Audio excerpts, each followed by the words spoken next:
Findlay Auditor Jim Staschiak is among those who have expressed concerns over the city taking ownership of those properties due to what they say is a lack of environmental studies. And Findlay Auditor Jim Staschiak is with us.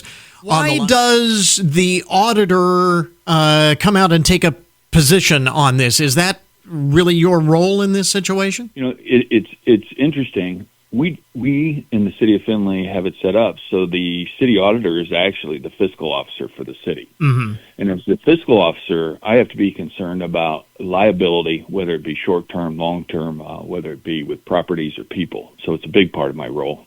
And, so not only are we preparing the books and whatnot for audit by the state, but we're also keeping an eye on things that create huge amounts of risk for us. And I've mentioned many times that the city does not have any type of liability protection when it comes to these environmental issues. And in this particular case, the additional properties don't have a defined use, nor are they part of the benching project.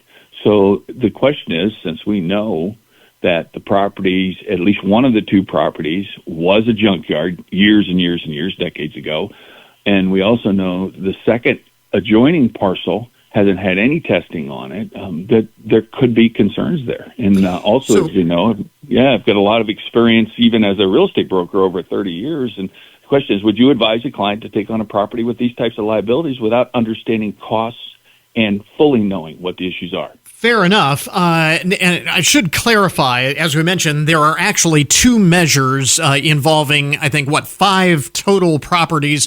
One measure, one set of properties actually does have to do with properties in the benching area, correct? And then this is the other measure with the other two properties, and that's specifically the one that you have an issue with. Is that right? The two parcels that I'm talking about are on East Front Street down there by Findlay Automotive Electric Supply, and there's been no defined use for those properties by the city or the project. And I mean, the mayor may want them as part of her long-term $40 million park project, but she hasn't openly said that, and so we've got a lot of question. And also, with terms of cleanup, the type of cleanup you have to do, since we know there's lead contamination on these properties, is contingent on the use. Right. And now we asked the mayor last week about these concerns, and her response seems to be at odds with what you were saying a little bit earlier. She said there is no required action initially upon taking ownership of these properties, that the city could sit on the land with no liability, which is kind of what the county is doing right now. Well, the liability, and I'm not an attorney or an environmental expert. I'm the fiscal officer for the city. Mm-hmm. But again, drawing on the real estate experience, drawing on the experience we've had as being fiscal officer for the city, once you determine a use and you're going to move forward and change that property, we have a number of properties. We have unlined dumps in the city, like where Cooper Field is. That was an unlined dump. We have agreements with the Ohio EPA that says as long as we don't turn one shovel of dirt, we don't have liability. Right.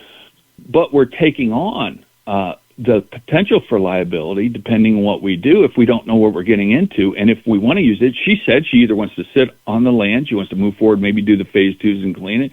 And she also said that she wants to possibly determine the best use and auction it. Who would buy it at auction if they don't know what their costs are going to be for improving the ground? So the no action is you take a piece of dirt and you let it sit there and there's no outstanding order. Sure, there's no action, but that doesn't mean you don't have liability. And those are two different issues. Her argument is that right now the county is not doing anything and more than likely is not going to do anything with those properties, that it is guaranteed that they will sit there and remain untouched, undeveloped, not cleaned up, unless the city takes ownership and takes the initiative on this. And as long as nothing changes, there's no liability, but there is no chance that anything changes unless the city takes ownership. Isn't that a fair argument? I think it's a silly argument, because when have we not worked with the county on getting things done that are good for the community? We have had many instances as recently as a couple months ago with the parking lots we traded with the county. To my knowledge, there has never been a time where we had a good use in this community for doing something that would be helpful, where the city and the county had to work together, whether it be trade properties or anything else. So right now, any potential liability on that property is sitting there. It's untapped, and it's spread across the entire county tax base. If we bring it into the city of Findlay, we're narrowing the liability to a smaller group of individuals in terms of the tax base. And is that a wise move with no defined use? And if one of her premises is that she wants to flip that property to potentially a private group who has a better defined use for it, what does it matter? Why do we need to take it to make that happen? Because, again, we can work with the county to do that.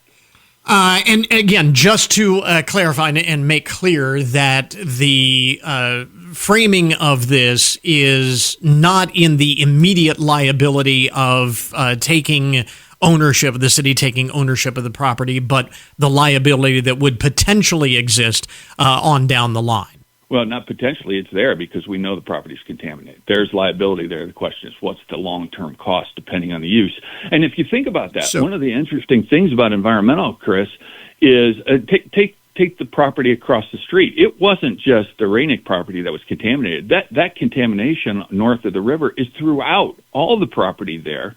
We're going to clean it up to this 2-foot level for $850,000 in the county working through CEC with their contract.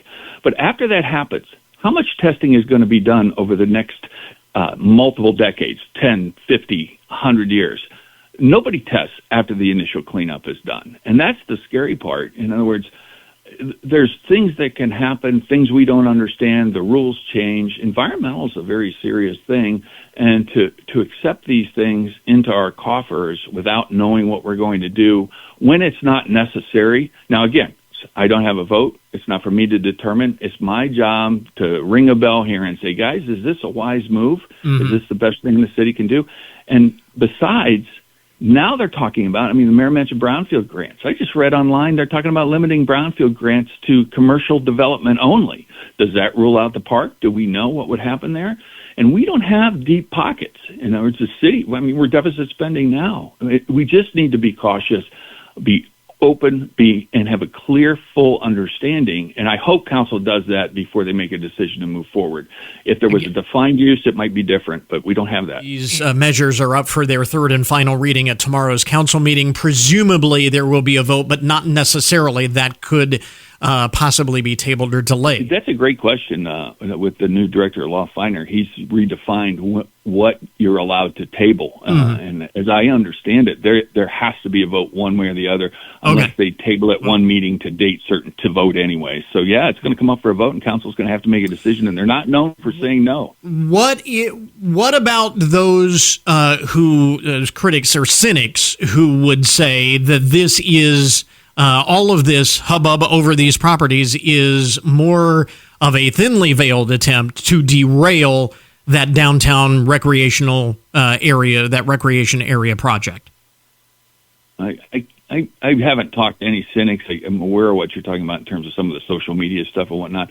I don't see an attempt to derail here. What I really see is an attempt to make sure council goes into this eyes wide open, and they don't take on a cost or potential liability for the city without having a full understanding.